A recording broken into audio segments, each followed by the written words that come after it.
Well, good morning. Welcome to Pro Media Thursday, March 20th. We've survived the blizzard out here in western Kansas, Nebraska, the Western Plains. Post-blizzard here today. Corn markets a little firmer, beans a little firmer, wheat a little weaker. We got some good headlines here we'll run through. A lot happening out there, lots to talk about. Got Connor B in the building. But first, let's roll through your markets. Thanks for joining me today. May corn's up a nickel, 467 and a quarter. May beans up 4.5 at 10.13. Still got that 10 handle. Soy oil is down 34 points. Soy meal up 220. Chicago wheat's down 6.5. May at 557. July at 574.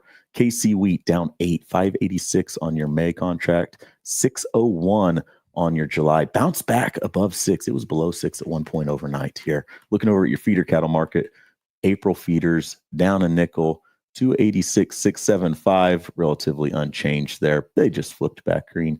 Live cattle up 40 points, 207 on your April, 203 and a quarter on your June. Hogs are bouncing back, 85 points firmer on your April hogs, 86.42. May hogs at 89.45. June hogs 97.55, up a buck. Looking over your energy markets, the crude down 11 cents, $67 a barrel. Diesel down a penny and a half, 221. Nat gas down 12 cents, 412. Looking over your macro markets, the equities, the Dow's firmer up 45 points, the S&P up 8 cents, the NASDAQ up 34 points, 19,780. The Russell up 2 at 2,085. Bitcoin's a little firmer, 85,930, up 295 points on your Bitcoin. And gold's up a tick. Silver's down 28 points at 33.69. US dollar is 637 higher, 103.735 on your US dollar. So a lot of headlines to roll through. We'll break them down here for you. Thanks for joining us again live at 9. Love doing this for you. Yeah, markets are moving. Connor B, come on in here. Come on in here, Connor B. Join the party. Your lighting's much better. Yesterday, it kind of looked like you were filming the Blair Witch Project, right? You had your phone light or whatever you had. So good to hear you got your power back. But it wasn't until like 9 p.m., right? It was like 7:30. Yeah, it took a long time. I was beginning to wonder if it was going to come back on or not. But there was significant number of outages. I know there's still some outages in Nebraska, I believe. But gosh, if you're ever having a bad day, just think about the linemen out there that they got to go out in the worst of conditions all the time and try to, it's an important job. It's kind of first line defender to get the power back on. Power means a lot to a lot of people. So thank you, linemen out there, for restoring my power. And I ain't going to give you any crap for taking till 7:30 to get it done. We survived. Luckily, the temps weren't bad, though, Connor. So I didn't have to worry about wells freezing up. And we're 32, 33 degrees right there. And the ground temp's pretty warm. We've been warming up. We had 87 degrees the day before. Yeah. It warms the soil up. Oh, my gosh. Well, so is it snowing? You get some storms there in Illinois yet? We got some thunderstorms and high winds, but nothing like the blizzard you had. No snow. It's a little, what's the temperature? 40s maybe? Okay. 30, 40s. So a little bit of storms, some high winds, and that's about it that I saw in central Illinois. Yeah. Well, yeah, we love the moisture as long as the winds and everything else, keep that away. But I saw somebody posted, we trade you 20 miles an hour wind for an inch of rain if anybody wants that. So I don't think they got a trade. It seemed like a crap trade to me. But, oh, man. Well, we did have drought monitor. But yeah, let's run through the headlines. Where do you want to start? Okay. All right. Fed Fed meeting yesterday, left rates unchanged. Big surprise. Yeah. Dun, as expected there. Inflation moving up, softer growth anticipated. A lot of economic uncertainty out there. Powell made some comments about filtering through the noise in the data, said that the monetary policy was positioned well, but they were awaiting more clarity, kind of a wait and see type of approach. I had one analyst threw out that word stagflation. It's getting tossed around a little bit. So inflation up, softer growth, more jobless stuff. Stagflation is not a situation we want to be in, but they talked about maybe a whiff of stagflation here. And that maybe the Fed is inadequately focused on inflation risk and managing that, and missing the boat here with maybe some economic deterioration underneath the surface. So Things to think about. I'll tell you one person that's not happy that the Fed left the rate unchanged, Who's and that that? would be Donald Trump. So he said, I'm on Truth Social. He said the Fed would be much better off cutting rates as U.S. tariffs start to transition their way into the economy. Do the right thing. April 2nd is Liberation Day in America. Gotcha. Yeah. So he wants the Fed to take action. He wasn't very. I don't think he's been vocal with the Fed the past, at least since he's been in office. But he definitely was on the campaign trail. So he wants to see the Fed cut rates, but we'll see if they listen. Yeah, that's a popular opinion. Get those rates a little lower. So that's how you win the crowd over a little bit here. Here's a look at the dot plot stuff, kind of. And that this is an interesting graphic. It's from the Wall Street Journal. The dotted lines are September and December projections, and then that black line is March, and that's for future rate stuff. So we've kind of plateaued there. Haven't taken the dip like many were thinking we would see maybe in December or September. But the outlook going forward has definitely firmed a little bit more on where these rates might end up going forward. But Fed also did, one thing, we get so much focus on rates. Other things they can do is managing that balance sheet. And it gets out of my wheelhouse really quick. I'm not an expert in that by any means, but they were going to slow the drawdown of its balance sheet, which is, I think, quantitative tightening. There's quantitative easing, quantitative tightening. And they were going to adjust some of the things they did on their balance sheet. And that's kind of under the surface, under the radar, starting next month. So that is, I think, potentially a good thing for the economy and growth stimulus, but not as headline catchy as they lowered rates. So, gotcha. Okay. Yep. Good stuff. Next we got here ethanol production. Back to grain, switching back to grain biz a little bit here, but ethanol production, banner number, Connor B, 11,000 barrels a day production. So fantastic. And then the stocks drawed down as well too. So I got a graphic here for you. So this just looks at production on the left there, 1,100 barrels, 1.1 million barrels per day, I believe. I can never say it right when it's 1,100, but 1.1 million barrels a day production. But that ethanol stocks number, lower than expected, and that's a good thing, huge thing for us. So ethanol's been a shining light in the corn biz, and that production rate's running really, really firm. I think we're going to have some seasonal shutdowns going forward, but nonetheless, it's good shining light here for corn. And that, let's put on our bullish hat right now, right? We're talking now, if we see the USDA, like next week, it's Monday, right? Last day in March, we'll see that prospective plantings.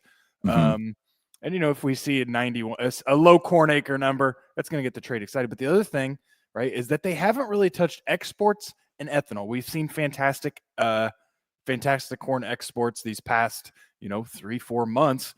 Will it continue with the talk of tariffs? I think that's the big if. But, you could really make the case that they're a little low on exports and they're a little low on ethanol production, right? Talk about things that could change a balance sheet. But, time will tell. Just because we can see these numbers, or we can say that corn exports are X above where they were, last year or the past couple of years, doesn't mean that they're going to change it, right? And especially looking forward with tariffs, can we see, a little bit diminished corn exports? But things like that. When I see ethanol, when I see that, that's where my head goes. Yep. Those are two shining lights there.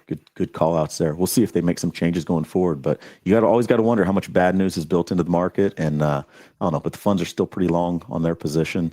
But you get a couple stories like that, and maybe we don't plant as many acres as anticipated. So I don't know.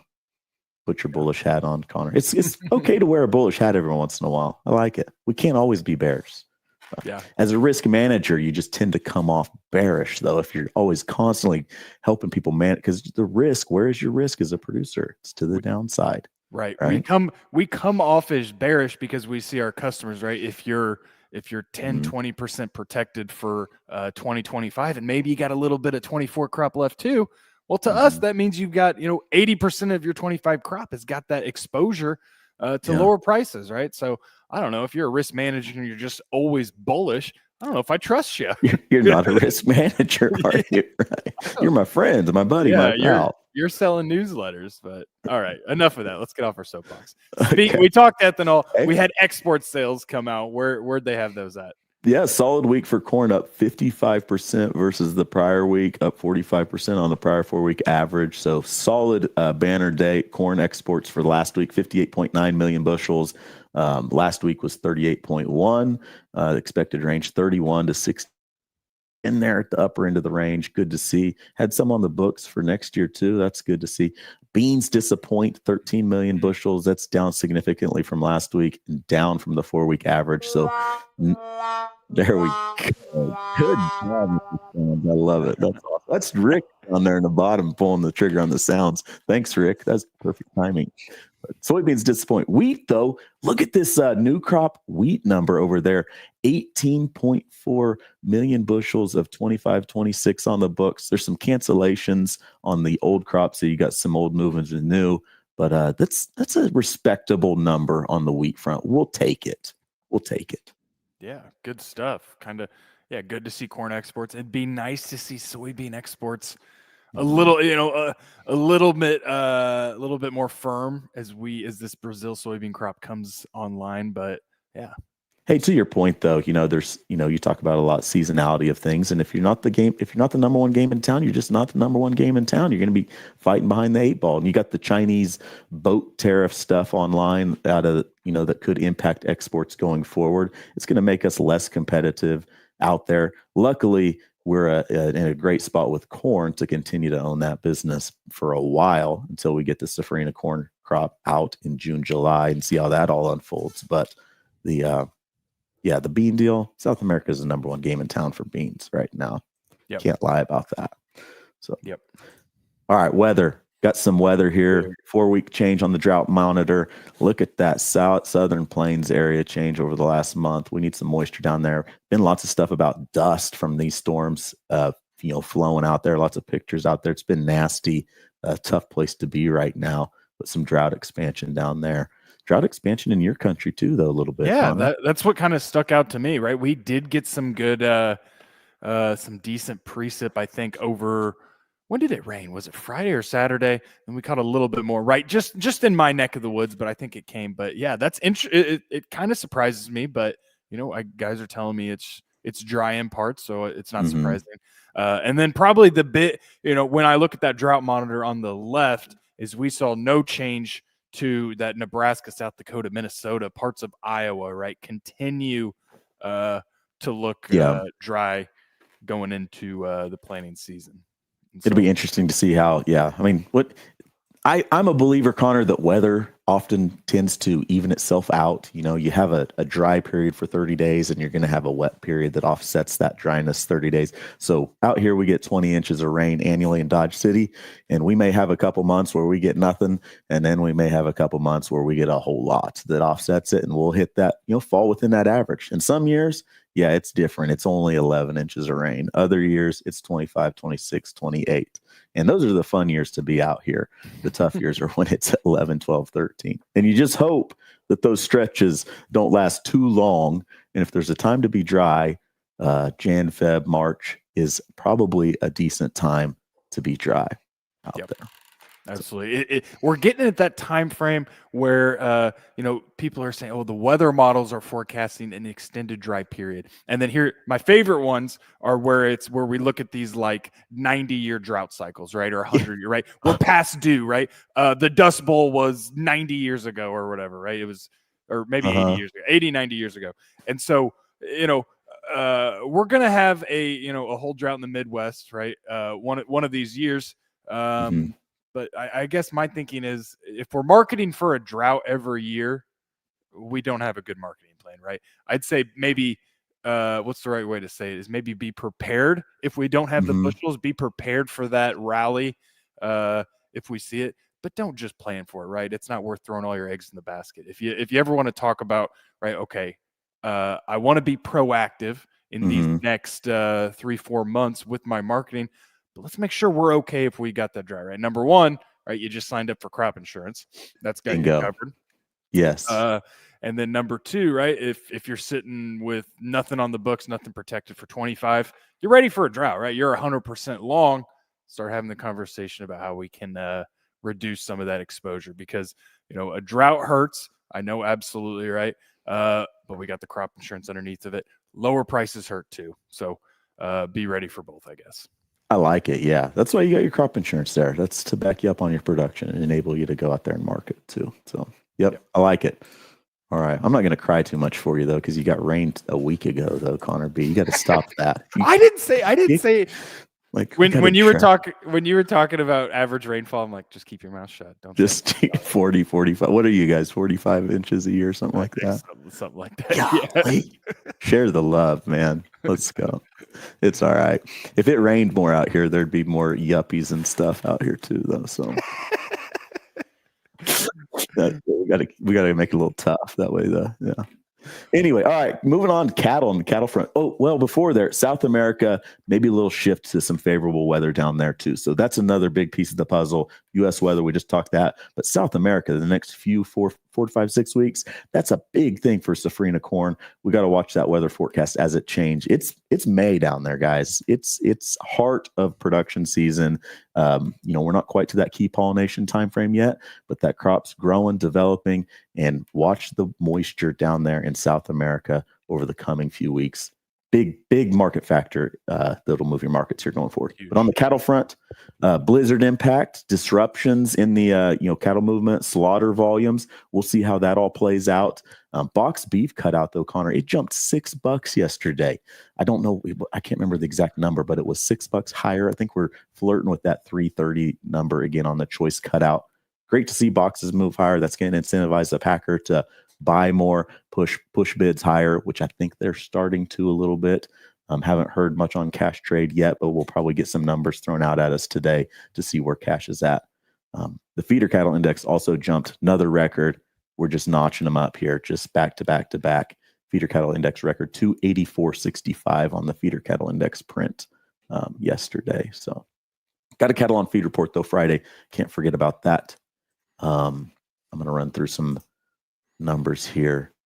Lower placements is kind of the theme, but we're comparing it to a big placement number a year ago. So we got to keep that in mind. Marketing's anticipated to be down a little bit, 8.2% lower than last year, which is kind of on pace for what we did last month. But we got one extra marketing day last year, so adjusted, if we're 8.2% lower, that's actually only 3.5% lower when you adjust for that extra day last year. The total on feed number is anticipated to be down 1.8%, and some think that could be larger. So I'm hoping we get a bullish surprise on this cattle on feed report.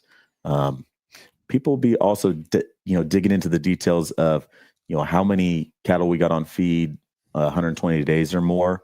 It's anticipated to be 2.8%.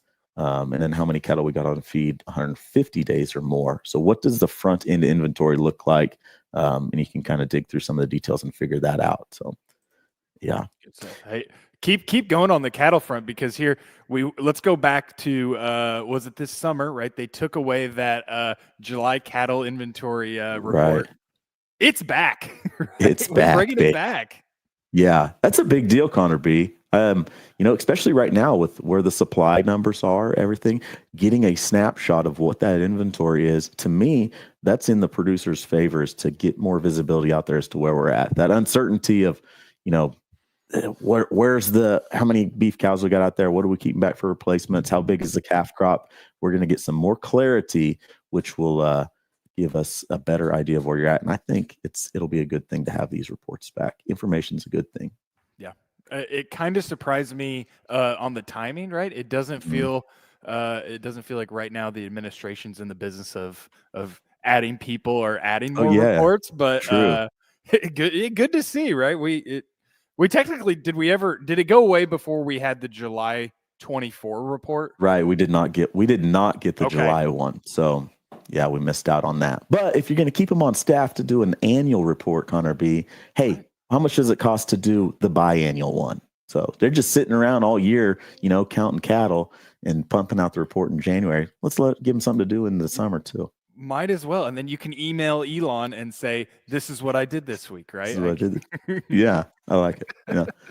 But on a serious note, Connor B, in the bull business, you sell bulls and people call you about bulls. I've gotten a number of calls for guys looking for heifers, which we have sold heifers in our sales in the past, some commercial heifers from ranches that we sell bulls to. Our genetics, we pull them and run them through the sale. But everybody's, the demand for heifers is high. One, because they're worth a lot. And, either I'm going to feed them out myself, I'm going to go sell them in the commercial market. But I've gotten lots of calls for guys interested in holding heifers back. So that'll be also very interesting, something to keep our eyes on. I think we're starting to build back, been talking about it a long time, and there's definitely some clues out there that guys are keeping heifers back and starting to rebuild this beef herd. It's going to take some time though, Connor. It doesn't happen overnight. Right. Interesting. Yeah. All right. Those are the headlines I think we got here, Connor B. We got some questions out there, some comments roll through. We can, and yeah, let's do it. And get out of here. All right. Okay, we got Russ Farm. Fortunate to be locally centered in the swath of white in Iowa on the drought monitor. It's been relatively dry for the 3 years before last. Moisture comes and goes. Absolutely good to see, right? Iowa, that was the whole conversation last year, is how dry almost all of Iowa was, right? Mm-hmm. Ended up getting the rain, right? Remember the narrative, like May, June, July is when the rains just kept coming, right? We said, oh, here's the drought monitor. There is no drought in the Midwest, right? It was completely eliminated. Changes very quickly as it tends to do, but yeah, well, good to see you're in that part, Russ. Yeah, he's talking about them tile lines running a couple of days ago too. So just rubbing it in. Speaking of, yeah, here we go. Keep those softies out of God's country. What you're talking about? What did I do? Right? Listen. Rick and I are in Central Illinois, right? We're south of I-80. We do what we can, right? So I did. Wrong. Nobody cares. One thing we didn't. Hey, March Madness today, right? Illinois doesn't play till tomorrow. But, okay. Kickoffs today. Yeah. We're rocking the tournament today. Starting now. Today, right? Okay. It's got to be one. I got to think, right? The most called in sick day is that Monday after the Super Bowl. There's got to be a lot of people taking this Thursday, Friday off, I think. Mm-hmm. Checking out for sure. Yep. Mm-hmm. Yeah. Flipping these. I might flip these monitors. The markets are no fun to watch unless they're green. Let's just put some basketball on these bad boys and kick back and enjoy. Maybe. I like it. Root for some Cinderella team out there. So I like it. Good stuff. New neighborhoods all over the place out here. Consider yourselves lucky if the hordes of locusts have not descended upon your county and started building. Oh my gosh. You're a wordsmith, Luke. I love it. You should write a book or something. Always a man of words. I like that. Good stuff. The locusts, hordes of locusts. Oh man. All right. With that, Connor B, always fun to do this with you. So you want to wrap this up? Yeah. Nope. Always good. Rick, appreciate you down there. But yeah, so always good stuff. And yeah, so we'll see what tomorrow brings and go from there. Sounds good, Connor B. We'll get out of here. I'll click the button. All right. Have a good one.